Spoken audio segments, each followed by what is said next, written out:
conseil d'administration a fait un point sur l'activité des paris sur les 8 premiers mois de l'année. Donc à fin août, les paris augmentent de plus 14% et le produit brut des jeux à plus 12% par rapport à 2021, qui était une année de Covid, où les points de vente avaient été fermés sur les 5 premiers mois.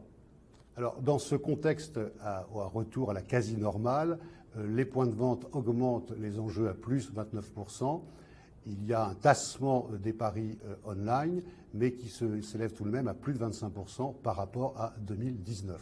Ainsi, à la fin de l'année 2022, le PMU sera en mesure, comme l'a indiqué la Direction générale, d'assurer une contribution nette de 826 millions d'euros.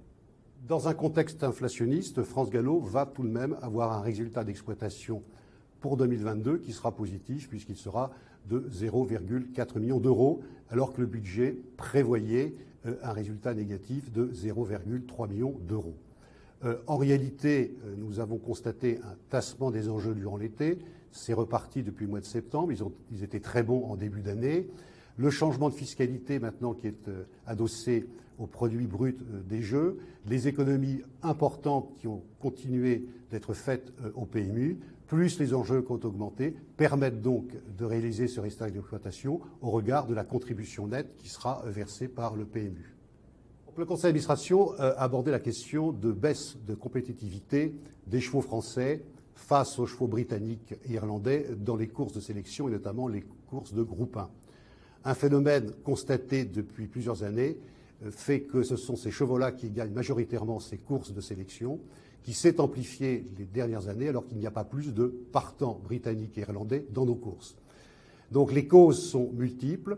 Une réflexion collective va être menée avec les propriétaires, entraîneurs, éleveurs et le conseil d'administration afin de trouver des solutions pratiques pour essayer de corriger le tir et faire que les chevaux entraînés en France puissent enfin concurrencer les chevaux britanniques et, si possible, faire venir des chevaux nouveaux avec des propriétaires nouveaux auprès des entraîneurs français.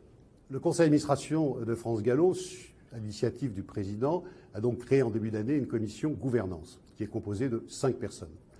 Cette commission a travaillé en 2 temps.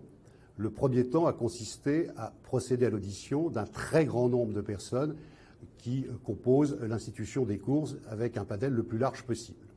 Dans un second temps, la commission a donc effectué une synthèse de ces auditions afin de proposer des recommandations au conseil d'administration.